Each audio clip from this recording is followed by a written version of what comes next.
for the year 98.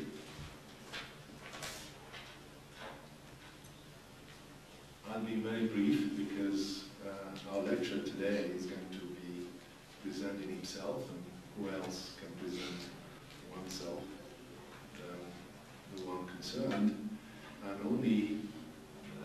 can only say that I'm very happy to be introducing and welcoming in our university Professor Gilbert Chaitin, who is from Indiana University, from the United States, and who came to us this year from France, where he is on a sabbatical leave and doing some research.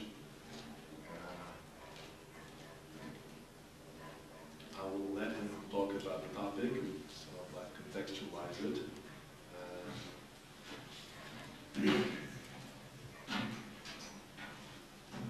Have Professor Chaitin amongst us, and he's welcome whenever he visits Morocco to talk to us and to you. The topic today is about the novel, the postmodern novel, and he'll be talking in particular about two representative texts. But I will say no more and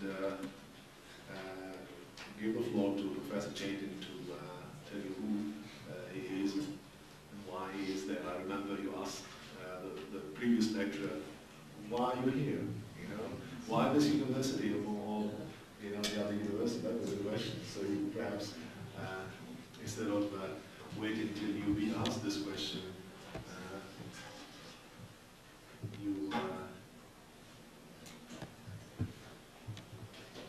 okay. Yes. Thank you very much.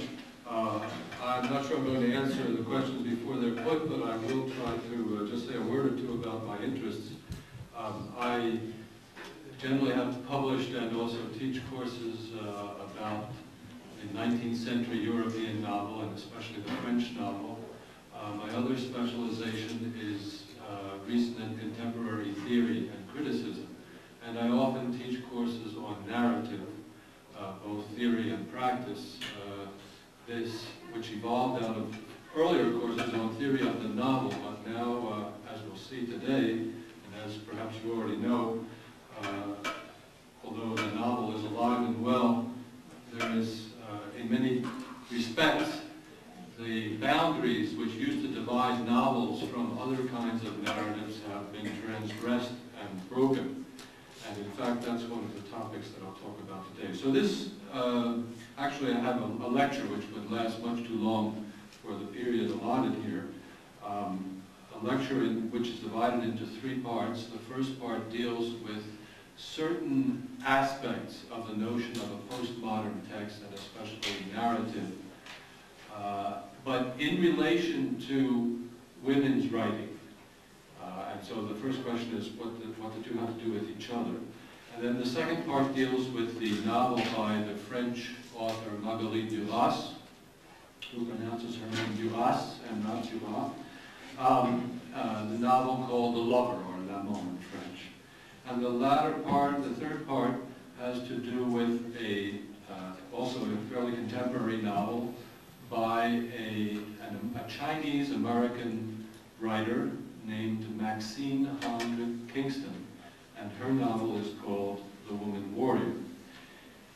I put these two novels together both because they have certain textual characteristics that are similar and that link them to the question of postmodernism. Also because both of them deal with women's experience, and finally because both of them deal with women's experience on the border or on the margins, or in the space of combat and conflict between an Eastern and a Western culture. The Lover is about a French woman, but who lives in Indochina, in Saigon, during the time of the French, when Indochina was a French colony. And the lover in question in the book, I assume most of you have not read the book, the lover in question is Chinese. In Maxine Hong Kingston's book, the clash between cultures is even more visible and more violent because she is a first-generation immigrant. That is to say, her parents emigrated from China to California, and she was born in the United States.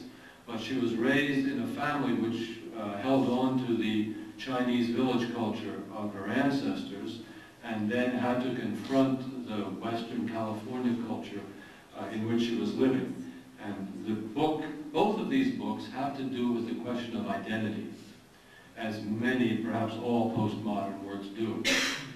And identity becomes not something that is assumed or a given fact, but rather a problem, a very grave problem. In both of these books, the women at one point or another are confronted with the question of madness, and often people think of madness as the alternative to identity. That is to say, if you lose your identity, that's equivalent to going mad. Am I too close to it? Sorry.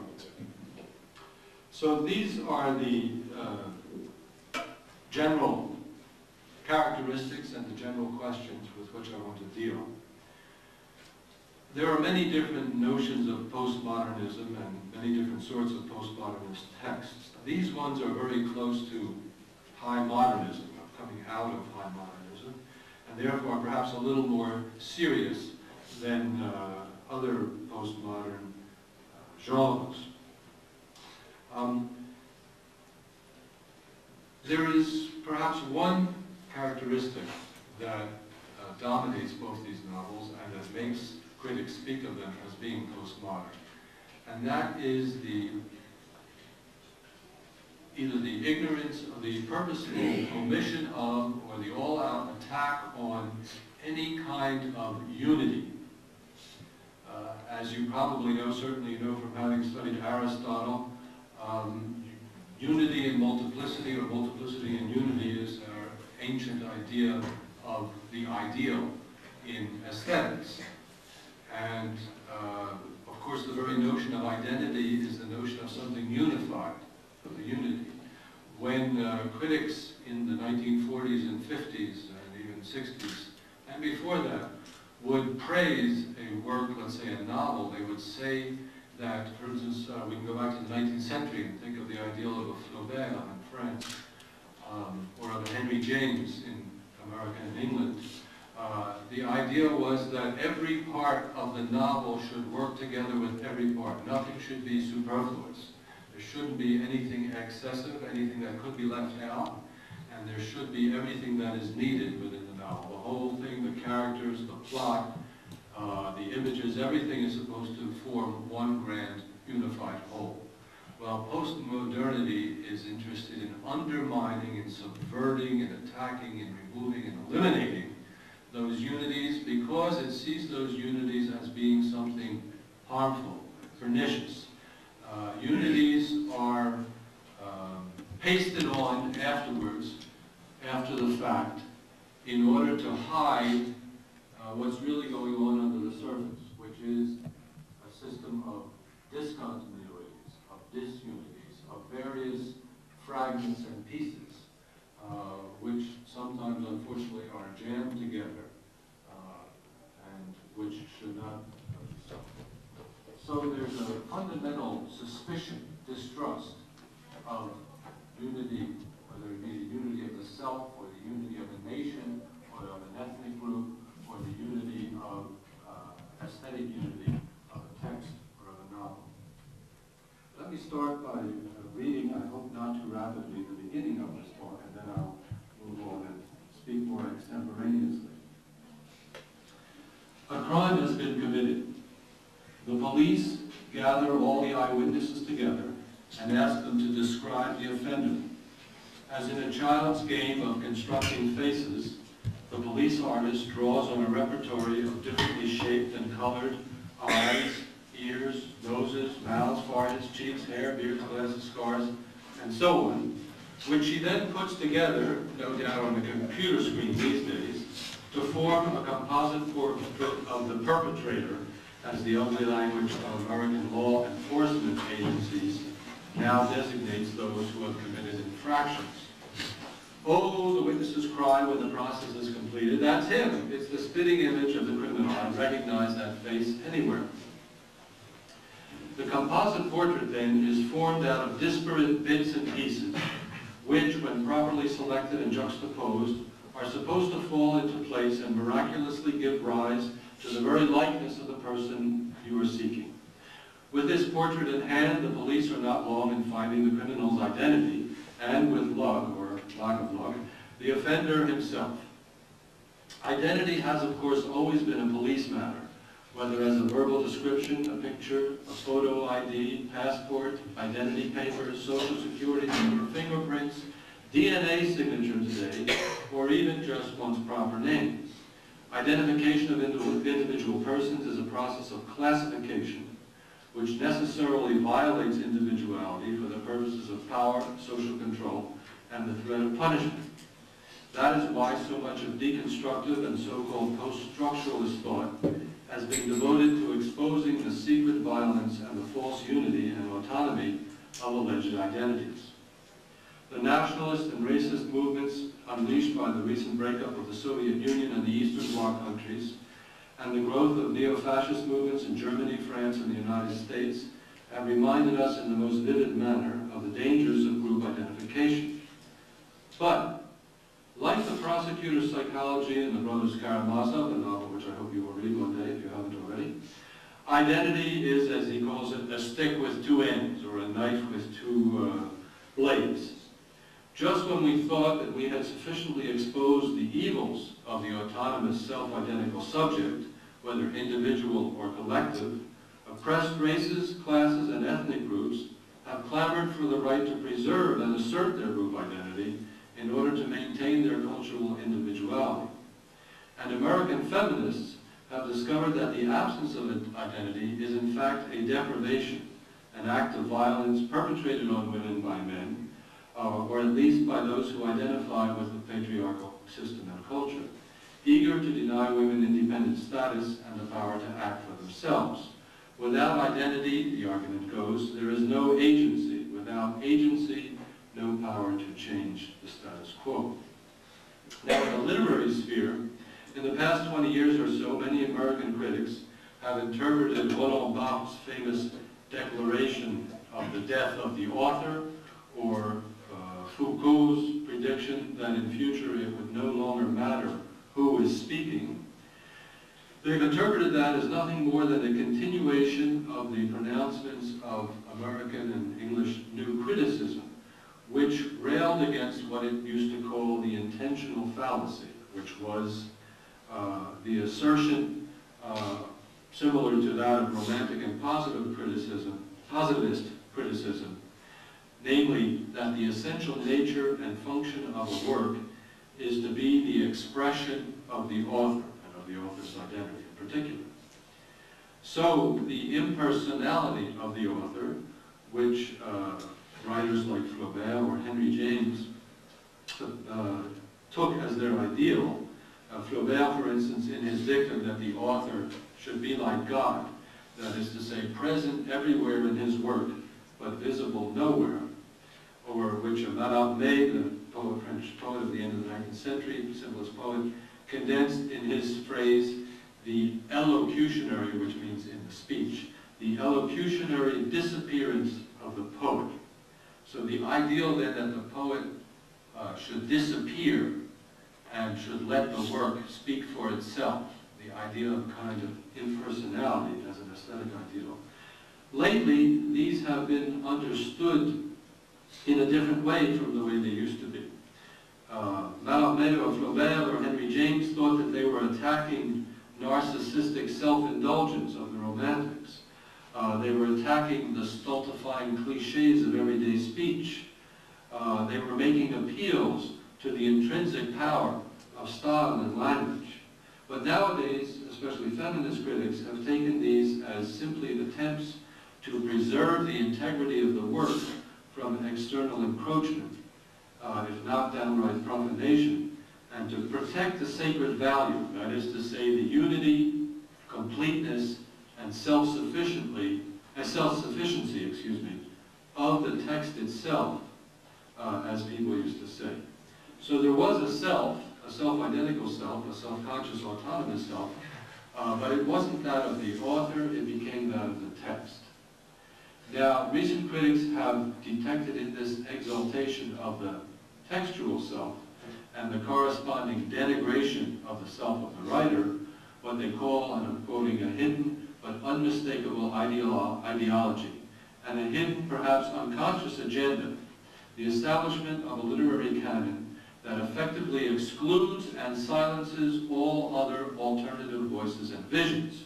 And that's the idea that unities want to make everybody speak in the same voice, and that voice is the voice of those who happen to be in power, wherever and whenever that may be. In other words, in America, to exclude anything written from a perspective other than white, male, upper middle class, and Western.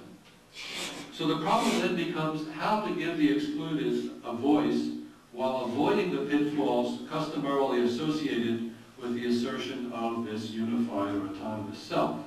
How might it be possible to escape both the scylla of reification, in other words, turning the self into a kind of a thing, and the charybdis of muteness, of having no voice at all, of total silence?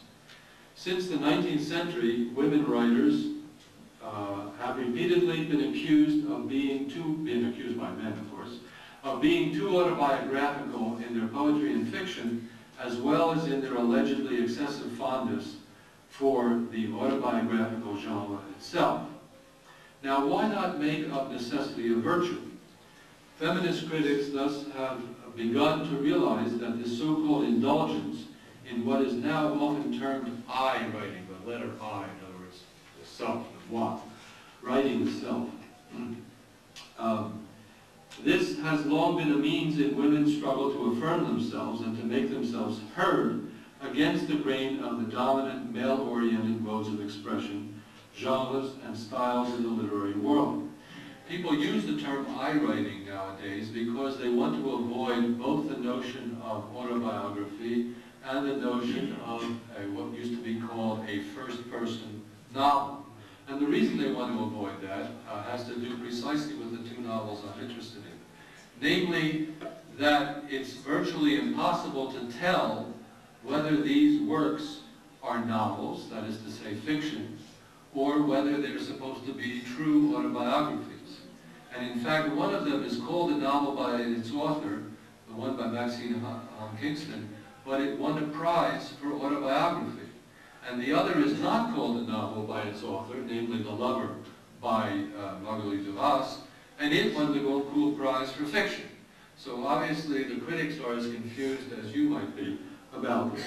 And one of the points of postmodernist narrative is precisely to confuse the boundary between fact and fiction, especially when it comes to trying to express or write the self, the I.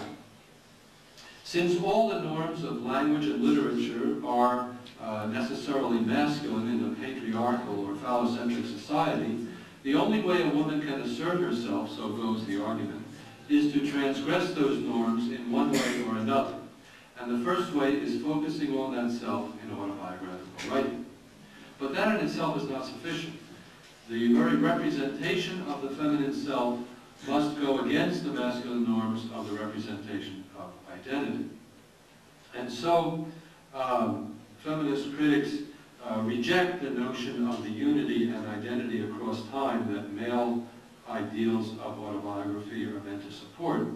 Instead, they invoke reflections like those of Virginia Woolf, on the British 20th century writer, on the autobiographical project which she undertook in her diaries and in the fragments of her unfinished memoirs.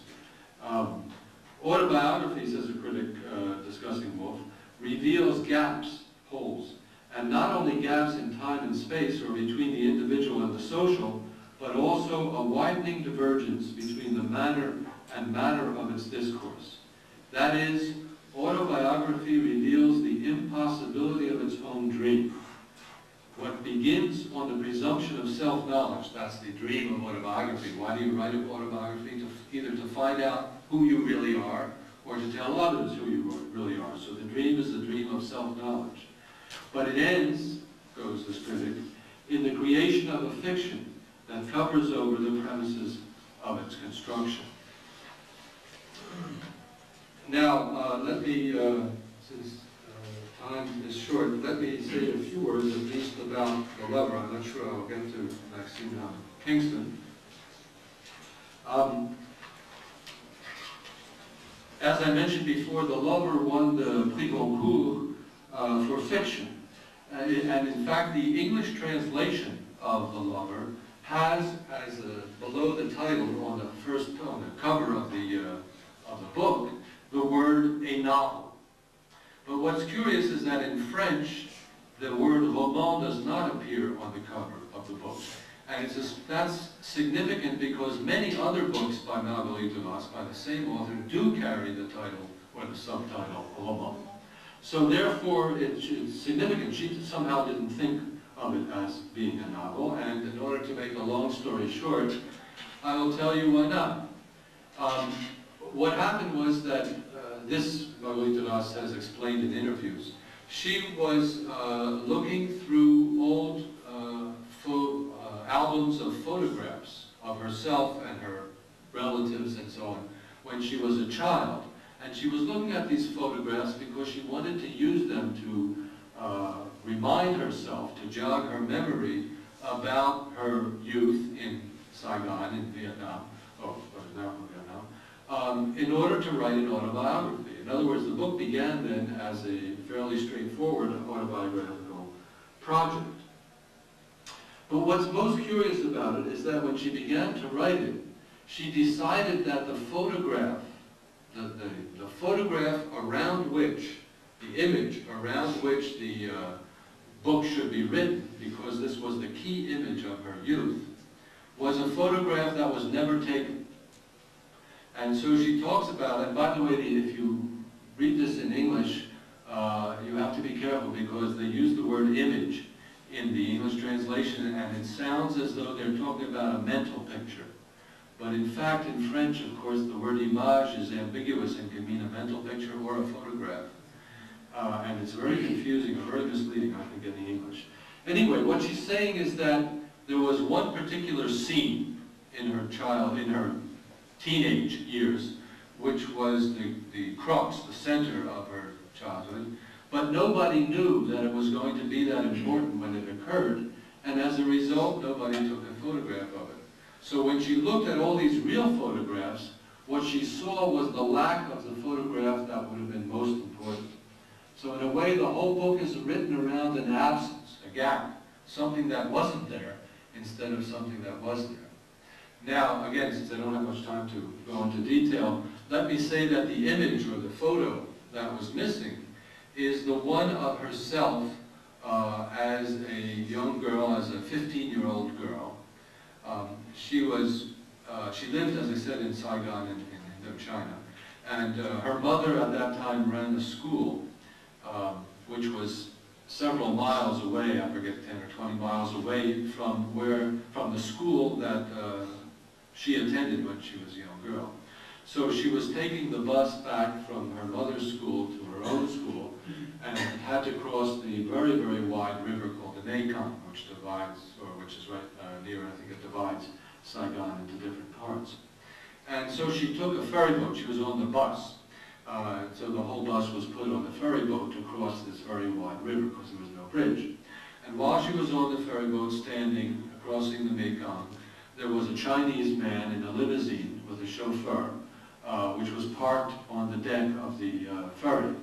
And he saw her and was struck with her and started a conversation and eventually became her lover, which of course broke all the taboos of everything, first of all because she was very young, only 15, secondly there was different races, and everything was absolutely wrong and horrible and scandalous from the point of view of the two cultures.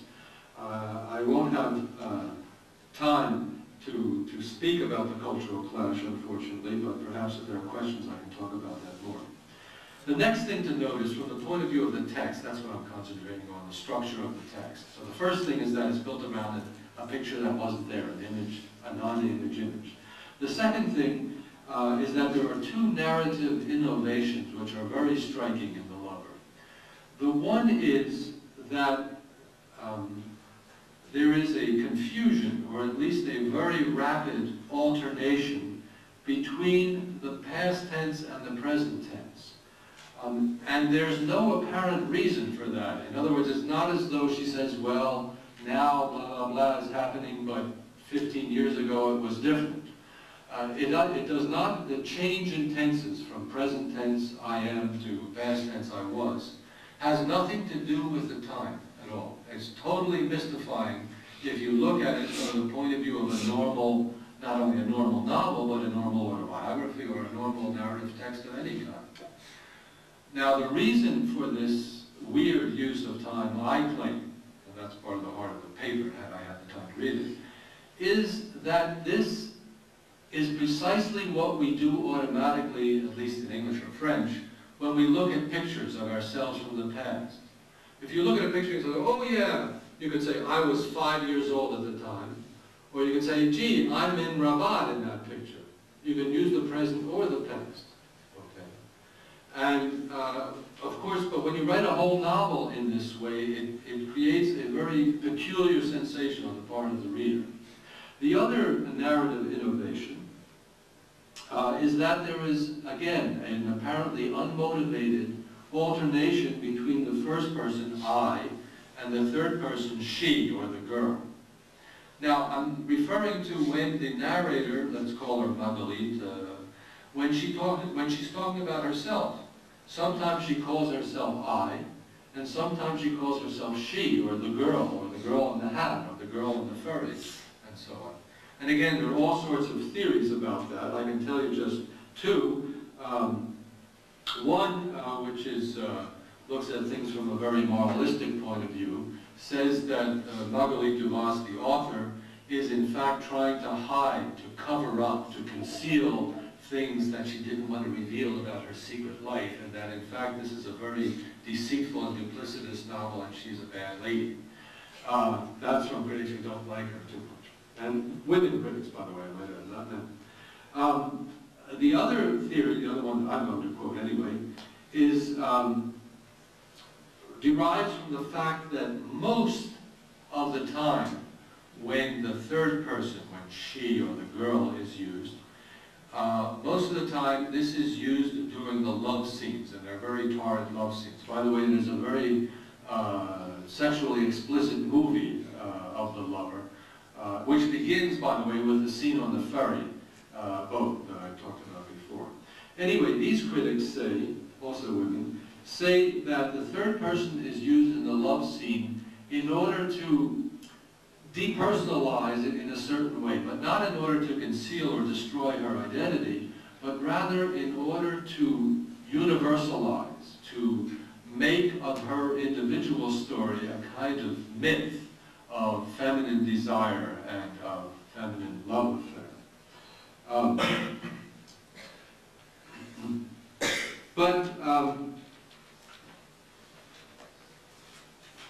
What's peculiar, those theories, it seems to me, could work individually, but what's peculiar is that the present tense, which is usually the one that's most intimate, in other words, usually when you have a novel and it shifts from the past to the present, and there's no chronological reason, it's in order to make the action seem more present and more intimate. That's certainly true in French and Latin and lots of languages, and it's even true to a certain extent in English.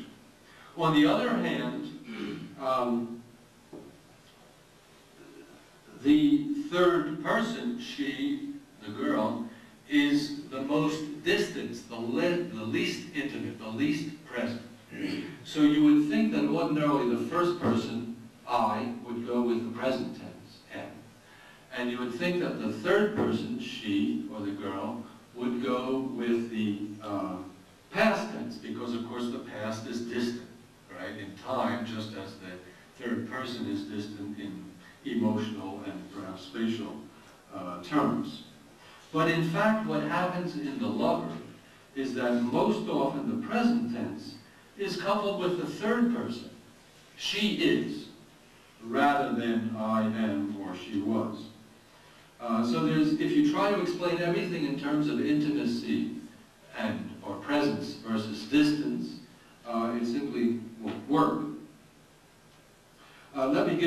example, and here's one where, well, let me explain first of all, again, my notion of this is that the reason for this coupling of the first person with, of the present tense, excuse me, with the third person, is because it conveys what it's like to look at a picture.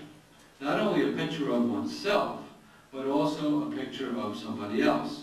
The main example is precisely this picture of herself on the ferry boat, because when she describes herself in this image, she uses precisely the third person, she or the girl in the hat, and the present tense.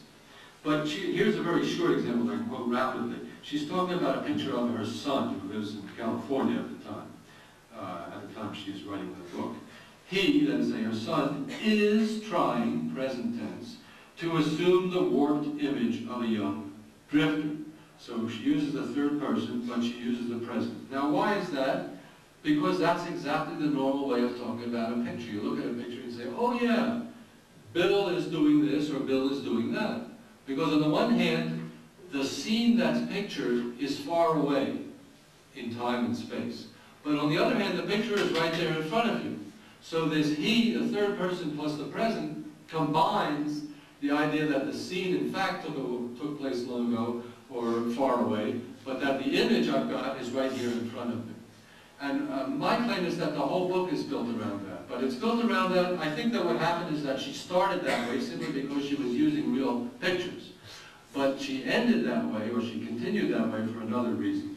And I think that I'm going to have to end up just describing that reason. At the picture of the other person.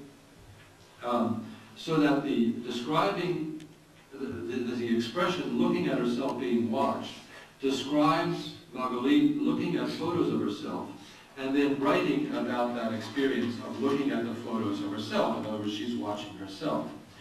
But more importantly, there is a scene in which she describes how she put together the clothing, the outfit as we would say, that she was wearing that day on the ferry boat. Because she thinks that that outfit, that assemblage of clothing, was terribly important. And I'm going to quote several lines from this. She says, and now I'm quoting from the book, "It's not the shoes, though, the peculiar shoes, that make the girl look so strangely, so weirdly dressed. No. It's the fact that she's wearing a man's flat-brimmed hat, a brownish-pink fedora, which is a kind of hat, a man's hat, with a broad black ribbon. The crucial ambiguity of the image lies in that hat. How I came by it, I've forgotten. I can't think who could have given it to me. It must have been my mother who bought it for me because I asked her. But why was it bought? No woman, no girl wore a man's fedora in that colony then. No native woman either. What must have happened is, I tried on just for fun, look at myself in the shopkeeper's glass, the mirror, and see that there beneath that man's hat, the thin, awkward shape, the inadequacy of childhood, has turned into something else, has ceased to be a harsh, inescapable imposition of nature, has become, on the contrary, a choice, contradicting nature, a choice of the mind. Suddenly, it's deliberate. Suddenly, I see myself as another would be seen." This is the watching yourself being watched. "Outside myself, available to all eyes," and of course she's going to be available to the eyes of that Chinese lover in particular, "in circulation for cities, journeys, desire. Having got it, this hat that all by itself makes me whole, I wear it all the time. With the shoes, which are not many shoes, by the way, and very gaudy and not the proper age for her. She's gotten them from her mother, if I remember correctly. They are mother's evening shoes, but they're worn out. With the shoes, it must have been much the same, but after the hat. They contradict the hat as the hat contradicts the puny body. So, they're right for me." Now this is a text which is absolutely full of contradictions, and of course it ends by pointing those very contradictions out. What happens What she likes about this hat is that it's so incongruous. I mean, usually you think of a woman, or a man too, when they try on a piece of clothing, whether it's a hat or shoes or a dress or a suit or whatever, they say, oh, that goes perfectly, that fits me perfectly. But what she says is, that fits me horribly. It doesn't fit me at all. It's absolutely different from me. It doesn't go with my body. It doesn't go with me at all. That's why I like it. Now what? But the reason she likes it for that reason is precisely because it's not natural. It's not an assumed or a given identity. It's something which she herself puts together. She likes it because she's composed it, the way an artist or a writer composes a text. So what I'm telling you is that this is a kind of mise en abîme, that this little scene gives you the key to reading the whole text of The Lover. It tells you how and why the text is constructed the way it is. That is to say, for Marguerite, a real identity is one that is put together out of contradictory elements that don't go together, but you impose your will on them. You take fragments, composite portraits, things that come from here and there, and you put them together. And the fact that it looks weird proves that you're different, that you have your own identity, you're not just following the style, and you're not even just doing what looks nice or what comes naturally. You are creating that identity, and you're creating that identity out of pieces. And this is very much the writing style. Now, again, I don't have much time, but one of the most striking things, another striking thing about the structure, let's say, of this text, is that it's all little bits and pieces. There are no chapters, there are no segments, there are no divisions. There are just paragraphs, sections that are divided by little spaces. Sometimes it's just a little paragraph, sometimes it's a page and a half, or 2 pages, or 3 pages, but usually it's very short. And there are no transitions. In other words, nothing tells you why you went from segment 1 to segment 2 to segment 3. Sometimes it seems perfectly natural. When it seems natural, that means the same theme, or the same idea, or the same scene, or the same time period, or the same person is described. But sometimes it jumps all around the place, helter-skelter, and the first time you read it, you really have no idea in the world why it's like that. So she is imposing on you as a reader the same kind of task that she imposed on herself as a 15-year-old girl when she was putting together this Harlequin outfit of different patchwork pieces. And that is to say, it's up to you as the reader to make any sense or make a whole, as she puts it, out of these disparate pieces that she throws in front of you. Let me just add a few more remarks about this scene, and I'll terminate there. I'll stop there. Unfortunately, I won't be able to talk about Maxine Kingston today, but maybe again, if you want to ask some questions, I can. I'm trying to answer them. What she does then is, first of all, she takes something that is specifically masculine, namely this hat, at least in the cultural code, and she wears that. She takes something that is specifically older than she actually is, or is for older people, especially her shoes, and also the dress she has is very sexy because, well, partly because it's an evening dress, but partly because it's all worn out, and so it's so thin that you can see through it almost. It wasn't made that way, but that's the way it is, and also it's low cut. So she's purposely making herself sexy, and there's a whole story about her relation to her mother that's involved with that, which unfortunately, again, I don't have time to talk about it. But in any case, it makes her stand out. It makes her stand out, first of all, in her own eyes. That is to say, there's this mirror image. She's looking at herself in the mirror exactly the way 50 or 60 years later, Marguerite Duras was looking at herself in these photographic pictures. So that notion of mirroring, again, is contained at both levels of the story, of the narrative. And she's looking at herself from the point of view of somebody else, of other people, the city, and so on, as she puts it. Finally, it gives her the opportunity to go against what she perceives as her body, which is too puny, too childish, and too awkward. Okay, I think that I will stop there because I made the main point I wanted to make about Vilas, and I see that time is running short. Thank you.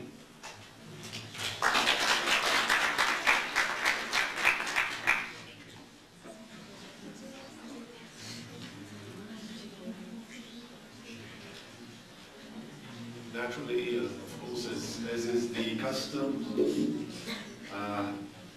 always open for your questions. You may, of course, ask about the points that the professor had covered. You can also ask about things that worry you about your novel, unless they're not really. If you think that he can help in some way, direct your research in a particular way, I don't think that he would be averse to the idea of throwing some insight. So it's entirely up to you. Just a few comments. Earlier on, we were talking about the lover and what makes the lover a postmodern text. Basically, you mentioned a few things like the blurring of reality and fiction, for example, the time, the fluidity of time, and stuff. And well, these are the things that make the lover a postmodern text. But most of what you said could be applied to a Faulkner novel, to James Joyce novel. But what are the artist thoughts with the same thing? Once upon a time, there was a new college down the road, blah, blah, blah. A page later, it's 5 years later, it's in school, etc., without any introductions, transition markers, and whatever. What makes Duras the Lover a postmodern text? And what are the artists the modern text, so to speak? And my second question, I mean, it's just the way, again, he described the lover, started from a missing picture, the missing photograph, and then this whole issue of representation, which is a very, self-reflexivity, watching yourself being watched, etc. Would you relate that to, would you look at it from Newton's point of view of postmodernism, as distinct from modernism? The former being the presentation of the unrepresentable in presentation, what modernism is, the presentation of the unrepresentable, so to speak. And by the paradox of that he talks about the future, then I would say the lover is more of a modern text than the postmodern. Yes. Well, first of all, it is as I said in the beginning, it is more of a transitional text, right, in which I think you see strong elements of modernism, such as those you pointed out. But to me, there is a significant, or a set of significant differences between the lover and for instance, in Faulkner or Joyce, even though both Faulkner and Joyce were certainly important influences, I might add, on to us himself. Would you repeat to me your short version of the distinction of à la liberté? Okay, well, no, it's when you take something like Heidegger's being and the erasure, and then Derrida puts it into erasure, that's a very postmodern concept in the sense that you are presenting the unrepresentable in the presentation itself as whatever. As opposed to the modern, which is just simply the presentation of the unrepresentable. You're trying to represent something that is not out there. That's exactly how you define, modernism and postmodernism. It's the subversive poetics of postmodernism as against any unities, against any definite answers. Everything is fluid, everything is there. And that's exactly what it is. That's why I said chronologically it's a little bit misleading, because when we're talking about postmodernism, so to speak, it comes before modernism. In that sense, a text that is still looking for its own terms of articulation is postmodern.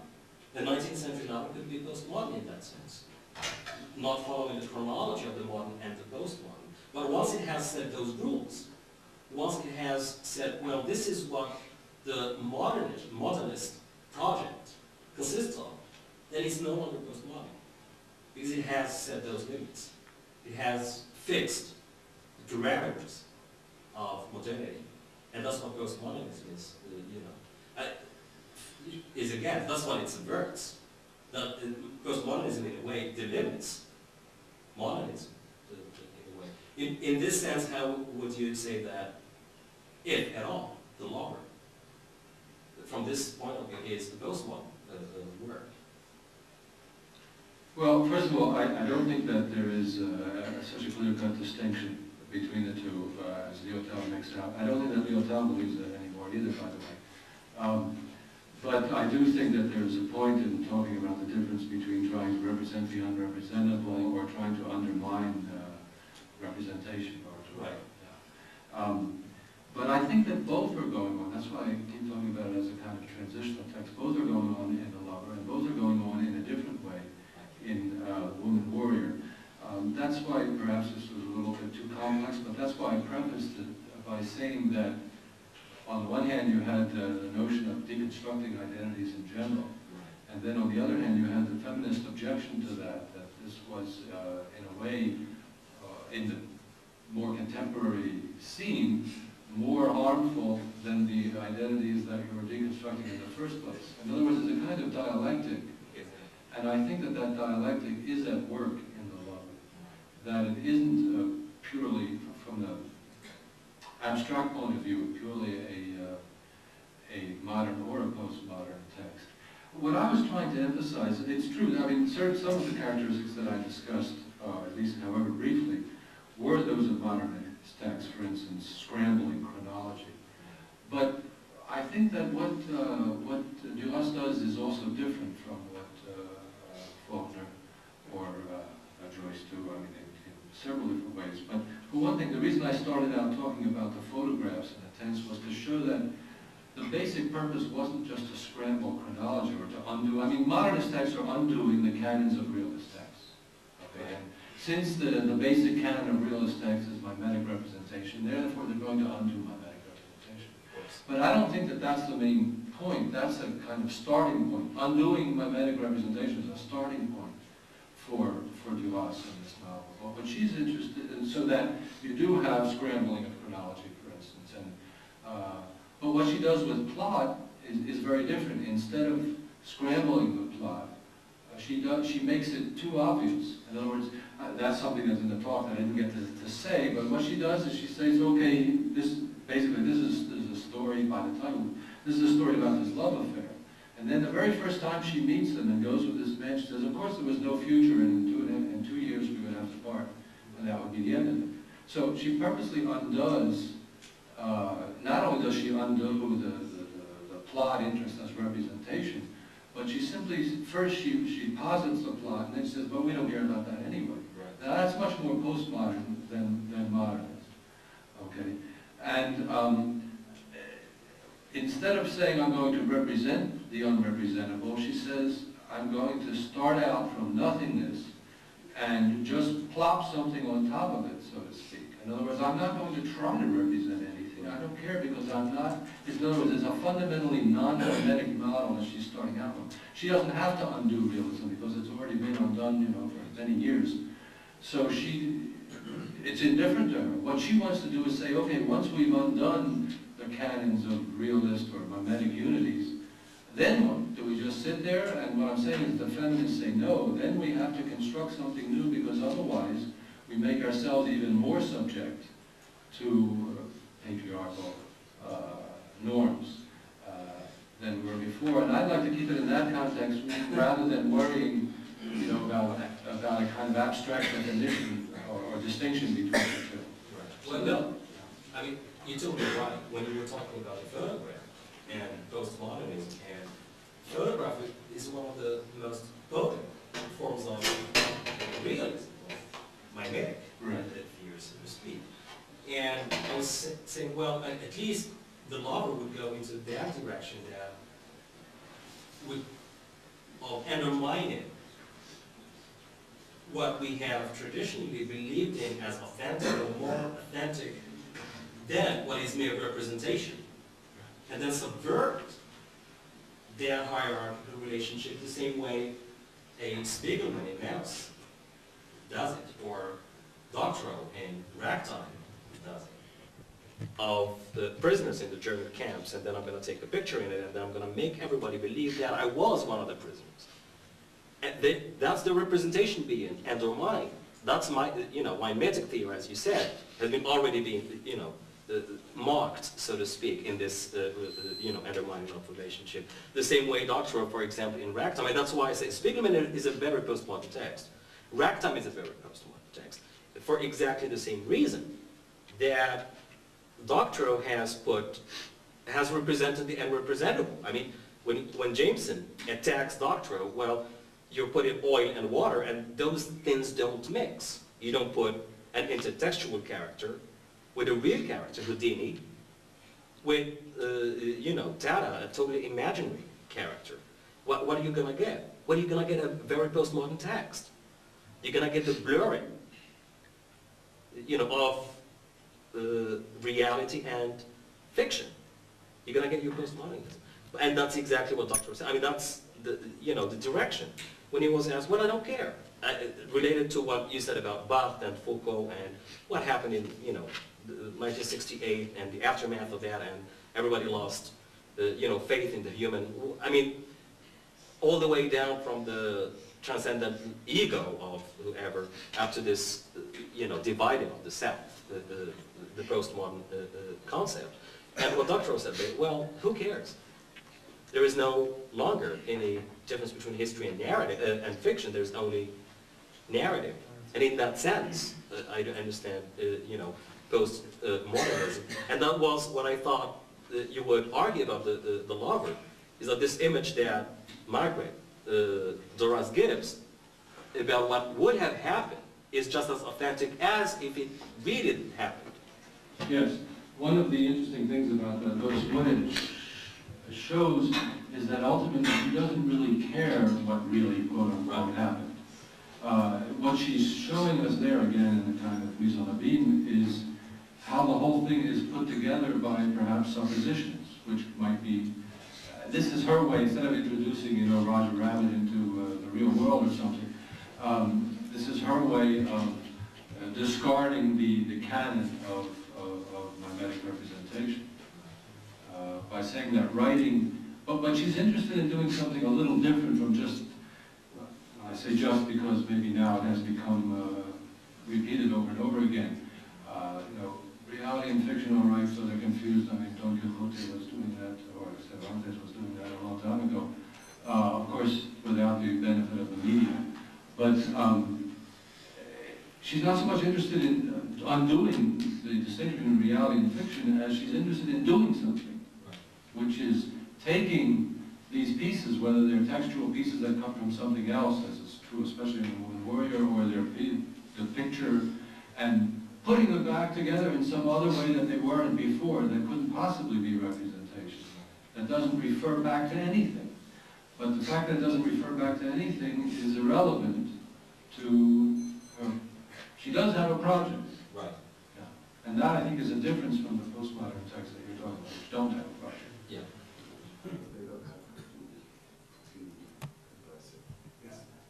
Well, first of all, thank you very much, Professor. And my question is that I want to know what makes a novel a postmodern novel, and in the Lover, you said that unity does not exist in the text, so far as the text is concerned, and I also asked the question, which is the use of the third person with the is, she or he is, something new, which which this kind of novel has come with. Thank you. Okay, let me try to begin with the last question. If you take perfectly normal, everyday sentence, and there would be no way of telling that there was anything special about it. So it's not the syntax, it's not the words themselves or the juxtaposition of the words that's unusual. What's unusual is the combination within the narrative context of the two. In other words, when in standard or traditional writing, going back, as I said, to in the European tradition, back to Latin at least, but in 17th, 18th, 19th century French, which after all she's writing in French. But it's also true in English to a lesser extent. When people use the present tense well, first of all, maybe I should preface this. Fiction is always written in the past, or almost always written in the past. And autobiographies are almost always written in the past. There's always a retrospective, a look backwards. Okay? For one reason or another, and often there are several different, more or less complex reasons. So when you have a narrative, which theoretically it should be written in the past, when it switches to the present, and it's not quoting dialogue, but the narrator, him or herself, is using the present tense, it strikes the reader as being different from the background, different from the norm. Okay? Now, in traditional texts, when they switch from the past to the present, it's in order to make the action or the events or the experiences of the characters seem more present to the reader. To seem more immediate. There's a whole theory going back to Aristotle, which is revived and elaborated in the 19th century, that the ideal, since we're talking about 19th and 20th century, that the ideal of a novel or of a story, of prose fiction, the ideal is to make the action as immediate, as close as possible, as present as possible, to the reader. That is the ideal. In fact, it's paradoxical because these people had their ideal of narrative was not a narrative ideal. It was a dramatic ideal. They wanted to make it as dramatic as possible. In fact, again, in another part of the paper that I didn't have time to read, I discuss briefly, at least, the fact that in the 19th century, authors like Flaubert and Henry James, and this has a lot to do, I might add, with Joyce and Faulkner later on, at least certain Joyce. They wanted to eliminate the narrator, you know, that voice that says he did this and she did that, and so on. They wanted to eliminate that completely because they said that the narrator is like an intermediary, is a mediator between the person telling the story and the person receiving the story. The ideal is the drama, is the stage, because there the characters are right in front of you doing things, okay? You don't have anybody telling you what Oedipus Rex is doing, or it's right there in front of you. That's why people like, or one reason why people often prefer movies. So the illusion then is much stronger, okay? It's more immediate. Now, people say that in traditional texts, one way of making the action more immediate and have more of an impact, intellectual and emotional impact on the reader or listener, is to do away with the narrator and have more and more dialogue, more and more interchange of speech among the characters. Or there are other more complex mechanisms that we use. But another way, and a more traditional way of trying to make the action more immediate, to have a greater effect, to grab the audience, we would say, more strongly, more intensely, is to switch from the past tense to the present tense. Okay? Now, to come back finally to the lover is a first-person narrative. In other words, the main character is the same person as the person telling the story. It's Marguerite Duras, who's telling the story of her own childhood. Okay? So she would ordinarily use the first person, and then she also, as I said, alternates between was and am. So what's peculiar is in the context of the tradition of prose fiction, to couple, and in a first-person narration, and one that's where the character and the narrator are ostensibly the same person at different times. What's peculiar is to couple the third person, to call herself she, or the girl, with the present tense. It's that combination, but only in the context of a first-person traditional narrative, that's unusual. Okay, so the breaking of the norm is comprehensible and is perceptible only to someone who is used to more standard realist type of, or pre-realist types of narration. Okay? So, and one of the things that makes this novel somewhat postmodern, not totally in the way that Professor Nonbur was describing, is that she both uses and subverts those norms. Okay, she uses the traditional thing, but then she goes against it, and she goes against it in a way that cannot be explained. At least that's my claim. That cannot be explained by the usual means. That is to say, it cannot be explained by supposing that she wants to make the action more immediate. On the contrary, it maintains this double level which a photographic image has, as I said, where on the one hand, the picture itself, what you see represented in the picture, took place in a different place and in a different time. So there's a certain distance.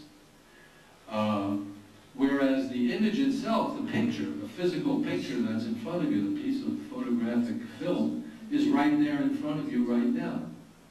So inscribed into that, especially a photograph, but other kinds of pictures as well, is a double time level. Something that's very present and something that isn't. Now, usually the idea, let's say traditionally the idea, especially realist writing, is that what's present, namely in this case it would be the text that you're reading, the book that you're reading, that's in front of your face.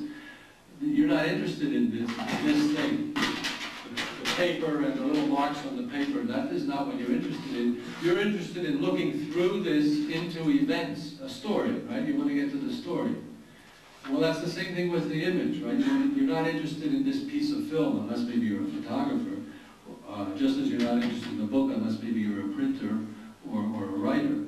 You're interested in looking right through this piece of paper into another world. You know, that's why we have frames around the pictures on the wall to say, look, this isn't part of the wallpaper, this is a different world. This is the world of representation that's inside the frame.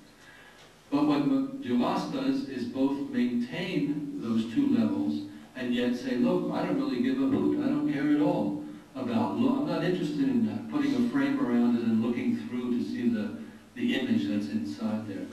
I'm interested in using this to construct something maybe totally different from whatever is represented. Yes? Please, well, I haven't took the background knowledge from the image which was not there when she was looking at her pictures when she was young. And can't we say that this is a way of making herself universal, in the sense that she is, and she knows it for sure, that she's writing a biography, but by means of fiction, can't we say so? That she's writing a biography by means of using her imagination. And, well, she's certainly using her imagination, that's quite clear, and she insists on that point. Well, talking about something which is not there. And talking about something which is not there. Yeah. But of course, on the other hand, and again, not having much that isn't there, is very specific and individual, you know, for instance, with this funny man's hat and this worn out dress and the shoes and so on. Critics have said exactly what you say, that she's trying to universalize, and I don't recall what, if anything, Dumas has to say about that. But to to me, I can't accept that. In this particular case, I certainly agree that other authors do that. But I don't think that she's interested in universalizing anything, including herself. I think, on the contrary, she's interested in particularizing herself. And I think, to get back, for instance, to Lyotard, you may not have read, the whole notion of doing away with universal narratives is also part of postmodernism, and I think that's one of the things that she's doing here. But there's no point in getting into a dispute about it, because we don't both have the text present. But at least I invite you, I hope that this will at least have given you a taste for reading it later on, to see what it's like, and also to see the movie, which is very interesting if you haven't read it. Comment? C'est moins bien que le livre. Oui, oui, bien sûr, n'est-ce pas? Mais quand même, n'est-ce pas? Ok, tout pour rien. Oui, il vaut mieux le lire. Oui, je voulais faire une remarque. Dans l'amant, il y a un mélange. Je suis désolée, je parle en français. Il y a un mélange. C'est autobiographique. On suppose que c'est autobiographique, mais avec beaucoup de fiction. Cela dit, moi, j'avais lu Un barrage contre le Pacifique, et on retrouve les mêmes éléments, on retrouve la jeune fille. Alors, bon, Un barrage contre le Pacifique est beaucoup plus ancien que... Oui. Donc en fait, on les retrouve dans l'amant. Exactement, mais bon, façonné d'une autre manière, oui. Beaucoup plus simple, oui. Enfin, oui. Un peu déconstruit, mais on retrouve les mêmes ingrédients.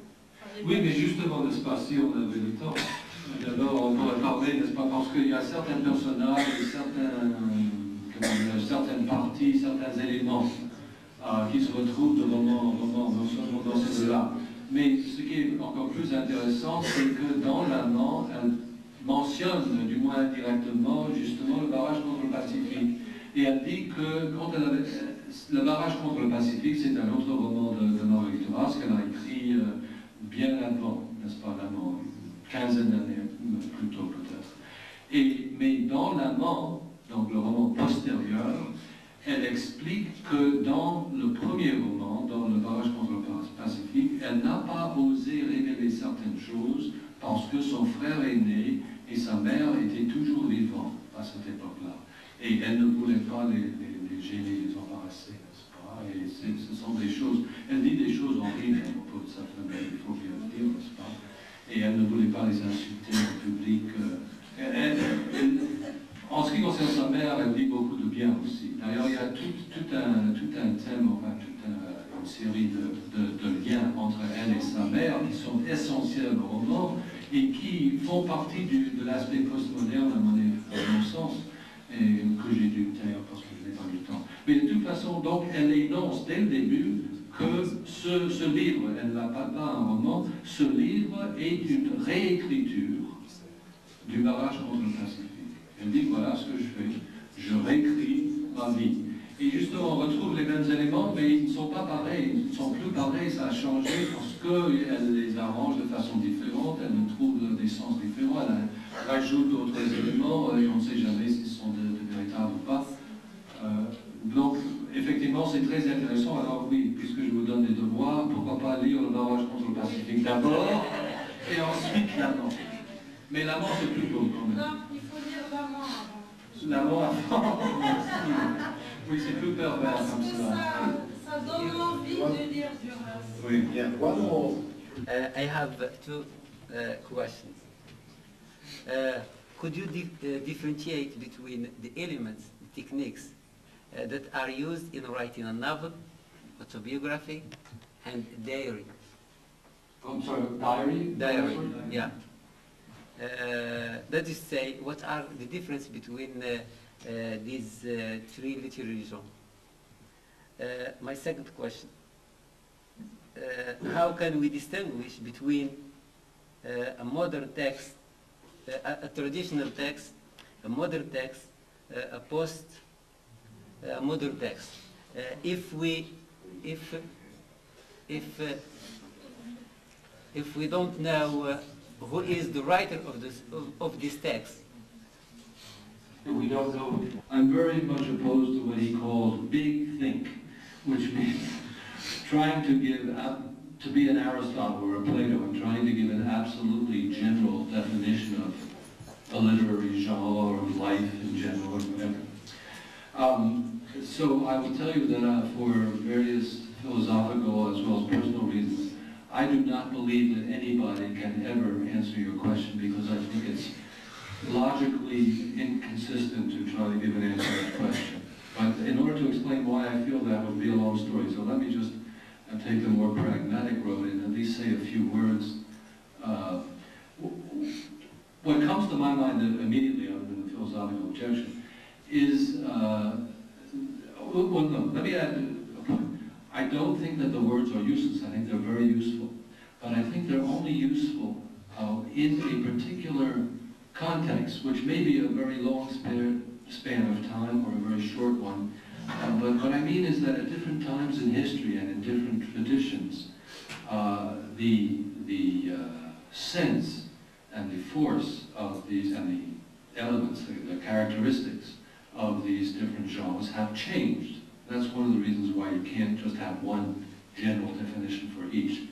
But let me come back to the more practical side. There are simple and perfectly sensible points of distinction, as long as you realize that this is just a point of departure and not a really systematic or totally universal definition. For instance, people ordinarily say that a novel is fiction. That is to say that or to put it the other way around, we can quote the famous expression, the autobiographical pact, by the French critic Philippe Lejeune.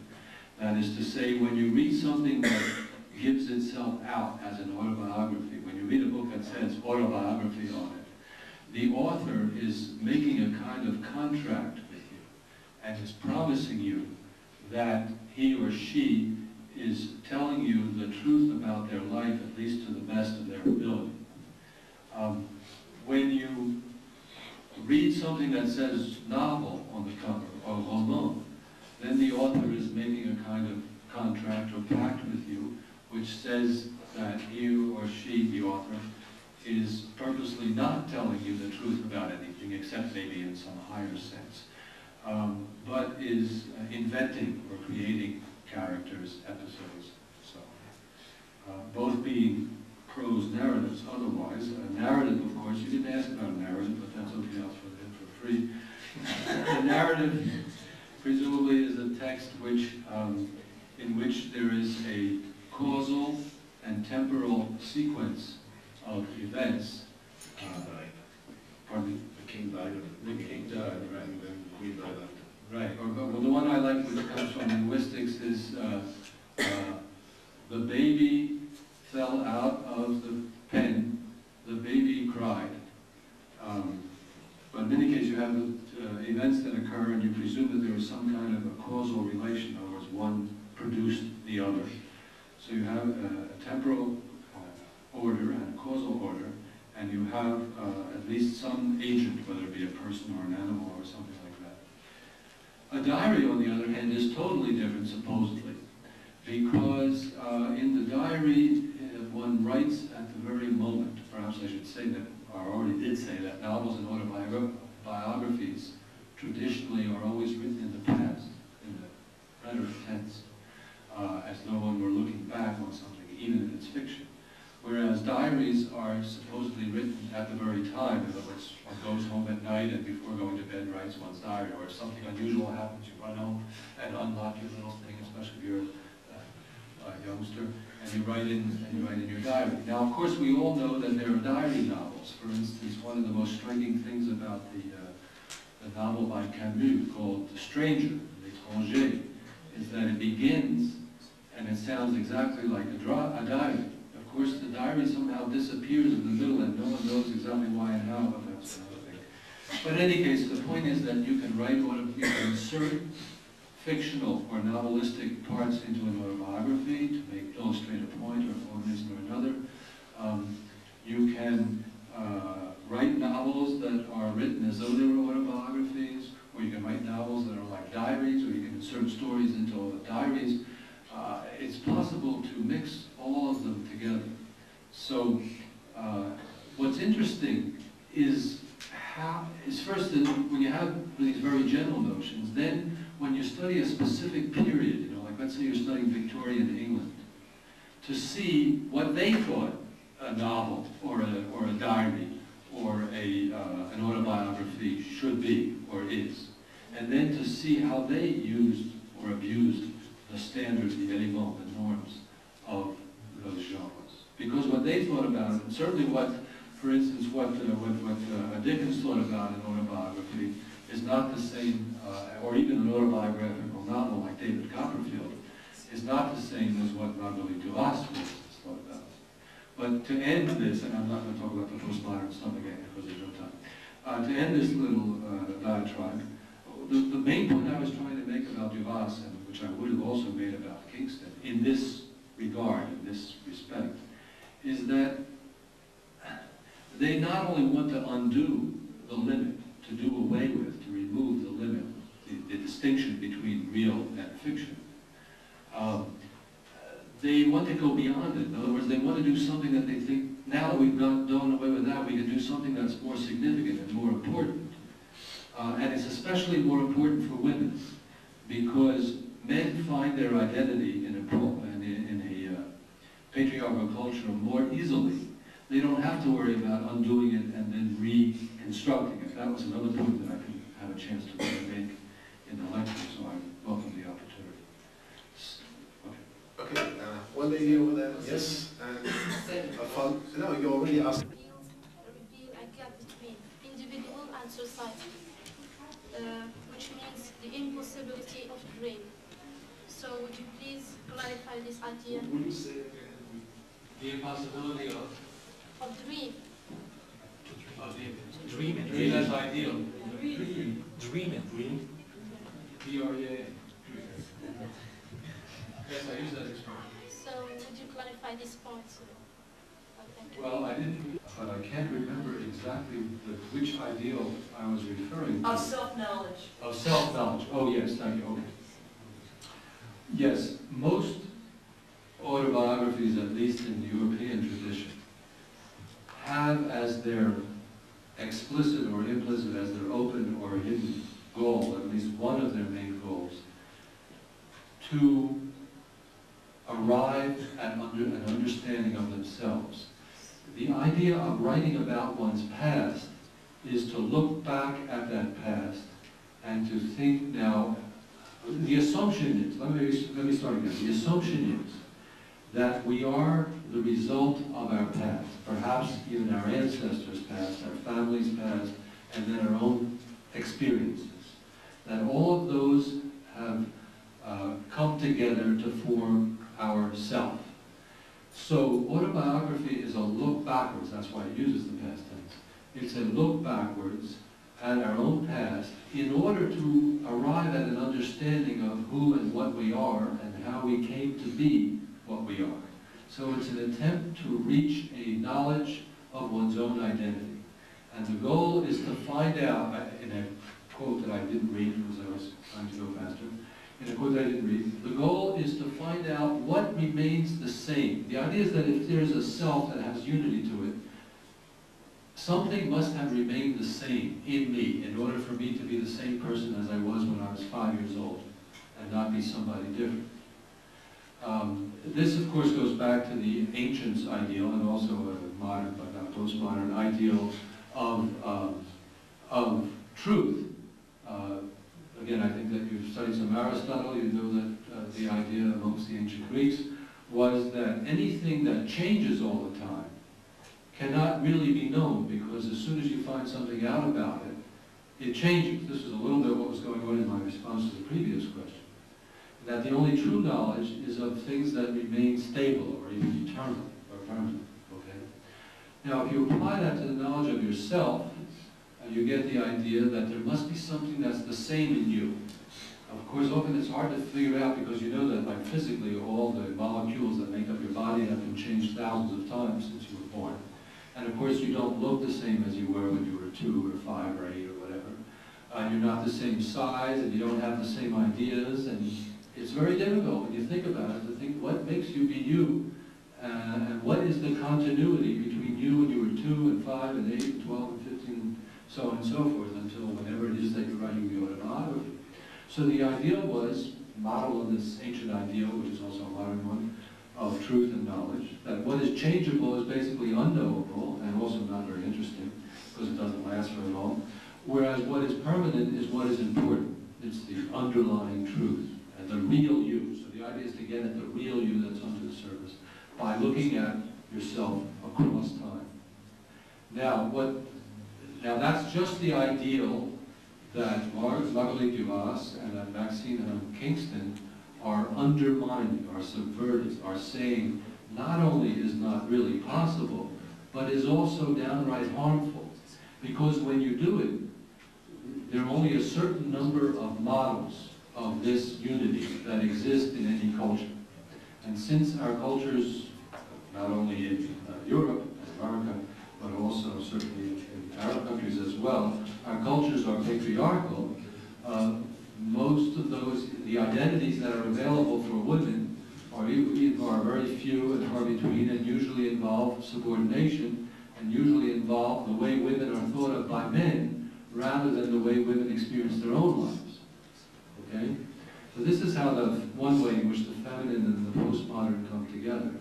So they say, well, it's not only philosophically mistaken, or it's also humanly constricting and even dangerous to go along with this ideal or dream of unity across time that is the ideal of the traditional European autobiography.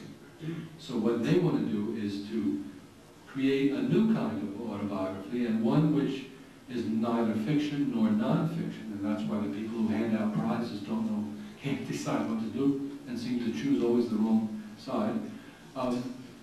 They don't care about the difference between truth and fiction, and they don't care about what was continuous in time. In other words, Marguerite Duras does not say, well, ever since I was 2, there was something that was the same in me, and that's why I'm the person that I am now.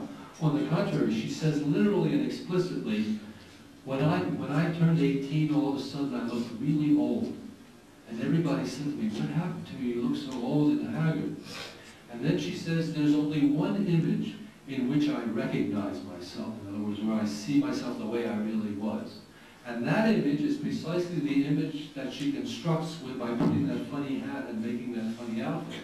In other words, it's not something that existed before, on the contrary. The other thing I should have mentioned, and I'm glad you asked this question, about this putting the hat on, is that it's purely random. It's purely chance. It's purely spontaneous in that sense. In other words, she didn't have the idea even of buying a hat, let alone of buying that hat. It's not as though she read Vogue magazine and said, oh wow, look at that beautiful hat. I think I'll go out and get one of those, you know, at Saks Fifth Avenue or whatever it is, or whatever, but rather, she walked into this store, and the only reason they went on it was because they were having solde, you know, the dernière promotion. So it was going to be really cheap because they were poor, okay? But they wanted to maintain the facade of being Western, therefore not being too poor. So they went in there hoping they could buy something that was really, really cheap. And then she saw this, and it's not as though she says, oh, she saw it on the rack and said, oh yes, that's a beautiful hat, I think I'll try that on. She was just trying on different hats, and she happened to throw that one on. And it was only after she put it on, she looked in the mirror and said, hey, wow, you know, eureka, like Archimedes. I was just attending a conference about the history of mathematics and science. Wow, this is great. This is a totally different conception, whether you call it modernist or postmodernist, I don't really care, but it's a totally different conception from the idea that you find in Augustine or Rousseau or any number of other more recent autobiographers. So that's what I meant by doing away with it. Okay. I think as I said, we need to have some video on him, but since I think I'd like to ask a question on your behalf and to respond to my educational bias. I think Duras' reputation of a difficult reader, a difficult writer, and now you have sold us on this novel. Most of us haven't read it. Please tell us briefly how to put the best angle on this novel and how to not only differentiate between modern and postmodern, how to enjoy it. Well, the first thing is that you should read it twice, and you should read it the second time first. It's going to be difficult, and it might even be, and it might even be incomprehensible. You just have to. It's not very long. It's not thick. It's thin. Okay? So you can read it. The second piece of advice. So in other words, be patient. Even if you don't understand, keep reading. That's what I'm saying. And little by little, it becomes clearer. But the other thing is, you should read it in whatever language you're most comfortable with, as long as the translation is good, or if you read French, because it's beautiful. It's very, very poetic. The words, the language. I mean, it's a very poetic writing. She's very heavily influenced also by Mallarmé and other symbolist writers, and she has a kind of incantatory style that one finds in her movies and plays as well. I was talking to colleagues there, and at lunchtime, saying that the first work by Duras that I ever came in contact with was a movie called Hiroshima Mon Amour, which takes place also cross-culturally, but in Japan at the time of the, or just after the atomic bomb, just after the Second World War. And there one sees very clearly that what I'm calling this incantatory style, a style which has, it's like a theme and repetitions, or motif and repetitions, but very, not the, it's more like, what's his name, the postmodern, Philip Glass, is it? Yeah. No. Well, anyway, maybe you will sometime. Einstein on the Beach. Listen one time to Einstein on the Beach, a minimalist music where you have the same things, but it sounds, to my totally ignorant ear, it sounds to me like you have a lot of that in popular Arab language music, where you have the same theme and the same words repeated, but then with little tiny variations.